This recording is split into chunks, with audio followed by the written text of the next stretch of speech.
दूसरा कुरिन्थियों की पुस्तक के हमारे इस अध्ययन में आपका स्वागत है। आज हम पौलुस के जीवन की उन बातों को देखेंगे जिनका इस्तेमाल करके परमेश्वर ने उन्हें संसार को परिवर्तित करने वाला एक मसीह का सेवक बना दिया। पौलुस के जीवन के जिस पहले भाग का हम मूल्यांकन करेंगे उसे एक शब्द मुठभेड़ में सारांशित किया जा सकता है।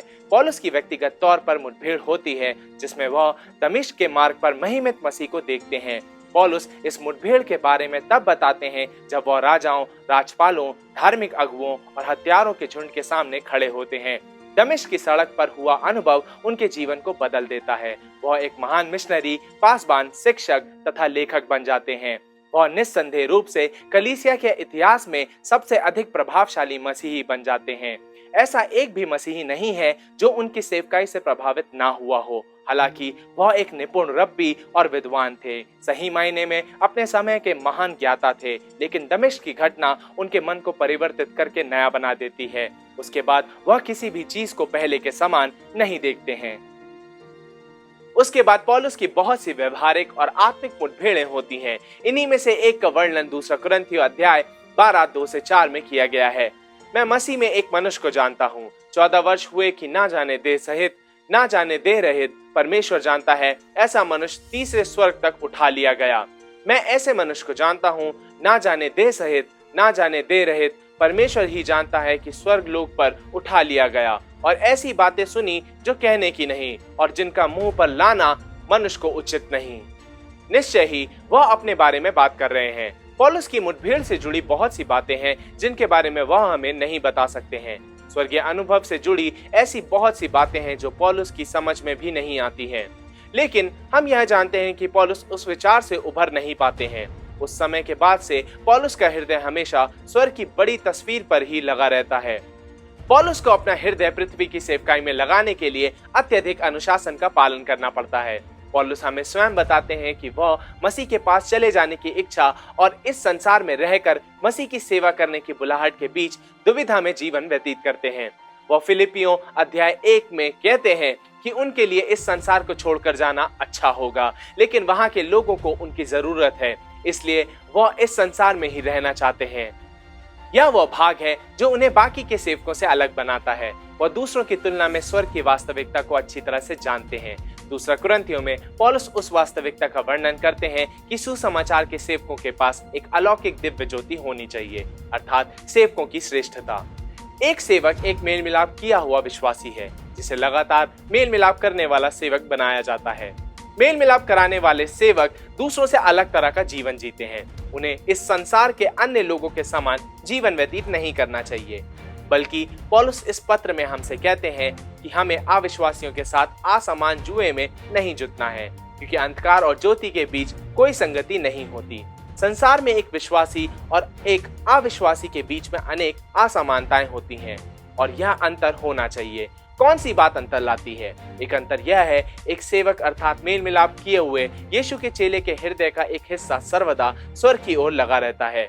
मसीह ने उसे रूपांतरित कर दिया है। उसे मसीह की महिमा को लोगों पर विकिरण करने की आज्ञा दी गई है। वह इस कार्य को अपना हृदय स्वर्ग पर और अपने हाथ और पांव पृथ्वी पर लगाकर करता है। वह पृथ्वी पर जीवन व्यतीत करता है, लेकिन उसकी सारी आशाएं संसार की बातों पर नहीं लगी होती हैं। उसके हृदय की गहराई में वह जानता है कि उसे किसी और स्थान के लिए तैयार किया गया है।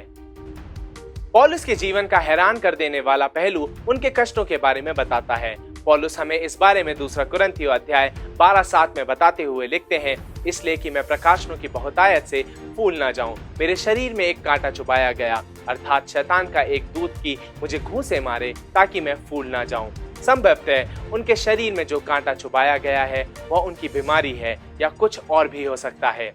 यह वाक्य पुराने नियम में लिखे न्यायों अध्याय 2-3 से लिया गया हो सकता है, जहां पर इजराइल के लोग कनानियों के साथ उचित रीति से व्यवहार करने में असफल रहते हैं। वह पढ़ता है, इसलिए मैं कहता हूँ, मैं उन लोगों को तुम्हारे सामने से ना निकालूंगा और वे तुम्हारे पांजर में कांटे और उनके देवता तुम्हारे लिए फंदा ठहरेंगे। पौलुस हमें बताते हैं कि शरीर में चुभाए गए इस कांटे का कुछ उद्देश्य है। यदि आप इस बात पर विचार करें तो क्या आपके अंदर परमेश्वर से मुलाकात करने या उनसे प्रकाशन पाने के बाद घमंड का भाव उत्पन्न नहीं होगा, जैसा कि पौलुस में उत्पन्न हुआ था? या यदि आपको नए नियम का आधा भाग लिखना हो तो क्या आप में घमंड नहीं आता? इसलिए पौलुस हमसे कहते हैं कि परमेश्वर इस कांटे का इस्तेमाल उन्हें नम्र बनाने के लिए करते हैं। पौलुस परमेश्वर से इस कांटे को निकालने के लिए प्रार्थना करते हैं, लेकिन परमेश्वर चाहते हैं कि वह दर्द को सहन करे। फिर भी परमेश्वर पौलुस का इस्तेमाल उन लोगों की मदद करने के लिए करते हैं जो कष्ट में हैं। पौलुस एक महान उपदेशक, प्रचारक और शिक्षक होने के साथ साथ अद्भुत चंगाई करने वाले सेवक भी हैं। पौलुस न केवल बीमारों को चंगा करते हैं, बल्कि वह मुर्दों को भी जिंदा करते हैं। फिर भी पौलुस स्वयं कष्ट को सहन करते हुए परमेश्वर से 3 बार यह प्रार्थना करते हैं, हे प्रभु, इसे मुझसे दूर कर दे, कृपया दूर कर दे इसे। लेकिन उत्तर हमेशा मिलता है, नहीं नहीं नहीं। परमेश्वर पौलुस को इस पीड़ा को सहने और इस पीड़ा के बीच परमेश्वर के अनुग्रह पर निर्भर होने के लिए बुलाते हैं। परमेश्वर पौलुस से अध्याय 12:9 में कहते हैं, मेरा अनुग्रह तेरे लिए काफी है, क्योंकि मेरी सामर्थ निर्बलता में सिद्ध होती है। इससे हम देखते हैं कि पौलुस अपने शरीर के अनुसार नहीं, वरन अपनी आत्मा के अनुसार जीवन व्यतीत करते हैं।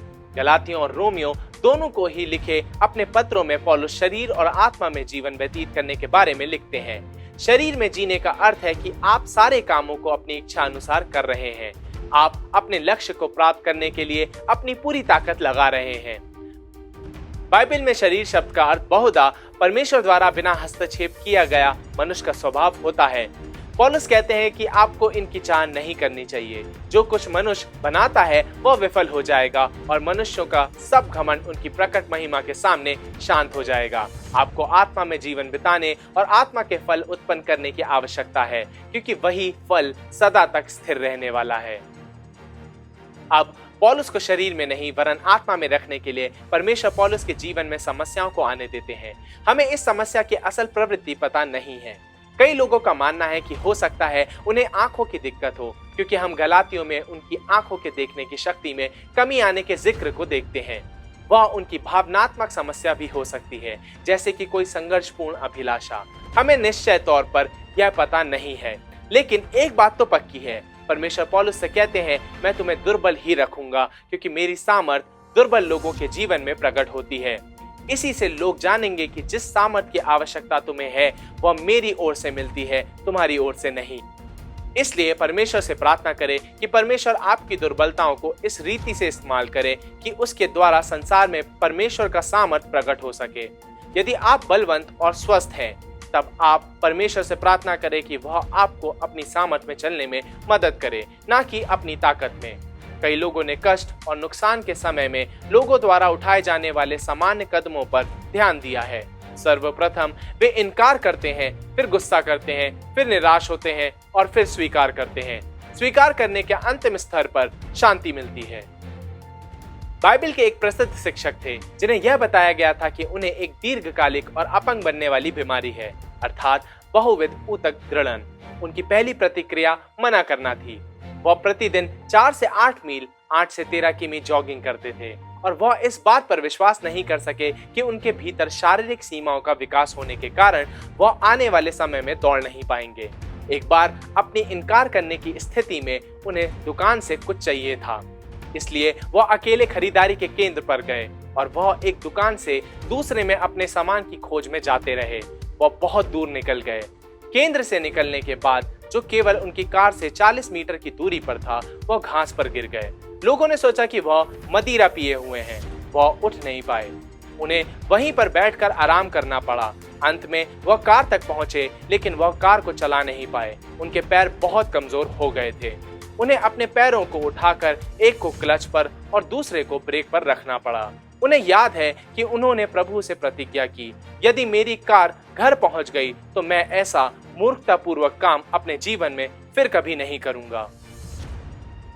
जब वह इनकार करने की अवस्था से बाहर निकल आए, तब वह दूसरी चरण में पहुंच गए, अर्थात गुस्सा। 4 महीने के बाद वह दीवार पर घूंसे मारना चाहते थे। फिर गुस्से के बाद निराशा आई। परमेश्वर के सेवक भी उदास हो सकते हैं। यदि आपको इस बात में संदेह है तो आप भजन संहिता को पढ़ें। भजनकार आपको दिखाते हैं कि आपको इस बारे में क्या करना चाहिए, लेकिन वे भी उदासी अनुभव करते हैं।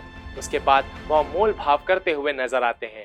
परमेश्वर से सौदा करने लगते हैं। यदि परमेश्वर उन्हें चंगा कर दें, उत्तर हमेशा ना ही मिलता है। अंत में स्वीकृति आती है।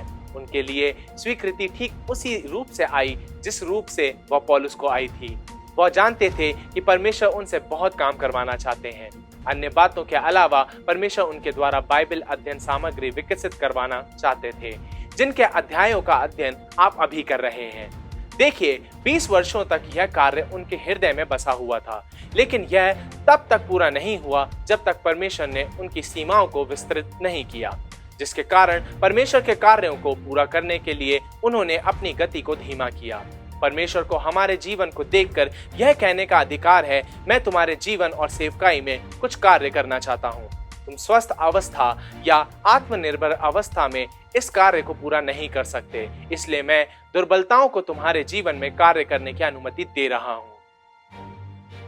इस तरह हम देखते हैं कि पौलुस को परमेश्वर के मन के अनुसार सेवक बनने के लिए कितने कष्ट का सामना करना था। उनमें हम वह कोमल हृदय देख पाते हैं जो एक सुसमाचार के सेवक के पास होना चाहिए। पौलुस अध्याय 6:11 में लिखते हैं कि हे कुरिन्थियों, हमने खुलकर तुमसे बातें की हैं। यह बात करने का अति उत्तम तरीका है। पौलुस कुरिन्थियों के सामने अपने मन की बातों को रखते समय उन बातों को भी करते हैं जिन्हें हम 2 कुरिन्थियों अध्याय 2:4 में पाते हैं। बड़े क्लेश और मन के कष्ट से मैंने बहुत से आंसू बहा बहा कर तुम्हें लिखा था, इसलिए नहीं कि तुम उदास हो, परंतु इसलिए कि तुम उस बड़े प्रेम को जान लो जो मुझे तुमसे है। कमजोरी में उनकी अयोग्यता उनके द्वारा परमेश्वर की सामर्थ को प्रकट करती है। कुरिन्थवासी देख पाते हैं कि वह सच्चे ईश्वरीय प्रेम से उन्हें प्रेम करते हैं। जैसा कि पौलुस इस कलीसिया को प्रेम करने की खोज में रहते हैं, वह ये भी जानते हैं कि कई बार प्रेम के तहत डांटना भी पड़ता है। हम इसका उदाहरण तब देखते हैं जब कुरिन्थियों को लिखी अपनी पहली पत्री में पौलुस व्यभिचारी जन को अनुशासित करने की बात करते हैं। कुरिन्थवासी इस मामले में पौलुस की बात को मान लेते हैं और वे उस पुरुष को कलीसिया से बाहर निकाल देते हैं। इसकी वजह से सभी का ध्यान उस पुरुष पर जाता है और वह मन फिरा लेता है। पौलुस इस पत्र को लिखते समय 2 कुरिन्थियों अध्याय 2:7 में उनसे कहते हैं, इसलिए इससे भला यह है कि उसका अपराध क्षमा करो और शांति दो, ना हो कि ऐसा मनुष्य बहुत उदासी में डूब जाए। दोषी व्यक्ति के प्रति तरस खाने वाले व्यक्ति का हृदय कितना सुंदर है। इस प्रकार की कठिनाइयों और कष्ट से भरे जीवन के बाद इस व्यक्ति के समान समस्याओं का कलीसिया में सामना करने के कारण पौलुस सीमाओं के बारे में अच्छी तरह से जानते हैं। वह 2 कुरिन्थियों अध्याय 4:16 में कहते हैं, यद्यपि हमारा बाहरी मनुष्यत्व नष्ट होता जाता है, तो भी हमारा भीतरी मनुष्यत्व दिन प्रतिदिन नया होता जाता है। अध्याय 5 में पौलुस हमसे कहते हैं कि मृत्यु एक विश्वासी के लिए केवल अपने तंबू को समेटने जैसा है, अर्थात अपने बाहरी मनुष्य को समेटने जैसा, ताकि बिना किसी बाधा के उसका भीतरी मनुष्य मसीह के साथ वास कर सके। पुनरुत्थान में वह नया हो जाएगा, वह हमेशा के लिए अनश्वर हो जाएगा, लेकिन वह अभी हमारी सेवाओं को सीमित करता है। अंत में आइए देखते हैं कि हमने क्या सीखा है। पौलुस की दमिश्क के मार्ग पर परिवर्तनकारी मुठभेड़ हुई और पौलुस को जीवन परिवर्तन करने वाला एक स्वर्गीय दर्शन मिला। पौलुस वहीं पर ठहर नहीं गए। हमें कभी भी परमेश्वर द्वारा दूसरों को दिए गए अनुभवों की नकल नहीं करनी चाहिए, लेकिन हमें उस विश्वास और सेवा को धारण करने का प्रयास करना चाहिए जिसकी वजह से उन्होंने उन अद्भुत कार्यों का अनुभव किया है। हमें उन अनुभवों का स्वागत करना चाहिए जो परमेश्वर हमें प्रदान करना चाहते हैं, क्योंकि परमेश्वर के साथ हुई मुठभेड़ जीवन में हमें उन कामों को करने के योग्य बनाती है जिनके द्वारा परमेश्वर हमें आकार प्रदान करते हैं। याद रखें कि शायद जिन कष्टों को आप सह रहे हैं उन्हें सहना आपके लिए जरूरी था, ताकि आप उन कार्यों को करने योग्य व्यक्ति बन सकें जिसे पूरा करने के लिए परमेश्वर ने आपको बुलाया है। हम कष्ट नहीं चाहते हैं। हमें दूसरों के कष्ट को कम करने से इनकार नहीं करना चाहिए। हमें अपने कष्टों से छुटकारे और मार्गदर्शन के लिए प्रार्थना करनी चाहिए, लेकिन हमें सर्वदा परमेश्वर द्वारा दी जाने वाली चीजों को स्वीकार करने के लिए तैयार रहना चाहिए और अनुमति देनी चाहिए ताकि वह अपने कार्यों द्वारा हमें आकार दे सके।